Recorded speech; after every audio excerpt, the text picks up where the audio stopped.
Sir property చూపించమంటే 40-50 లక్షలు invest చేయమంట నన్ను. అరే 45 లక్షలు కాదు, మనకు 30 లక్షలు కాదు, 12 లక్షలు కాదు, 6 లక్షలతో కూడా ప్లాట్ ఉంది. 6 లక్షలు ఇప్పుడు నా రేట్ ఉన్నాయి. అదే నందు, మనకున్న యూత్ కి ఇప్పుడు మీరు బైక్స్ కొంటారు, కార్లు కొంటారు, అన్నీ కొంటున్నాం. ల్యాండ్ మీద ఇన్వెస్ట్ పెట్టడానికి మీకోసమే, మీలాంటి యూత్ కోసమే మేము 2 లక్షల డౌన్ పేమెంట్ తోని నెలకు 12,000తో ఈఎంఐ ఆఫర్ ఇచ్చినాం.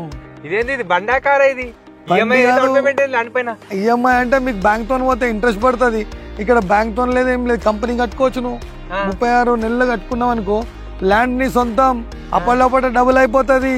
అరే ఇది మంచిగా ఉంది కదా, ఇదేదో మంచిగా ఉంది, పక్కా కొందామా గైస్? మీరు కూడా కొనొచ్చు, నేను కూడా కొనొచ్చు. మీరు 40 లక్షలు ఉన్నాయా? అయితే తెచ్చి ఇక్కడ కొనండి, నెలకు 10,000 రూపాయలు సంపాదించండి. అండ్ నా ఏం లేవు, 2 లక్షలే ఉన్నాయి, నెలకు 12,000 కట్టుకొని ఒక ప్రాపర్టీ ఎంజాయ్ చేస్తా. విత్ ఇన్ 3 years లో ఒక ప్రాపర్టీకి ఓనర్ అయిపోతా.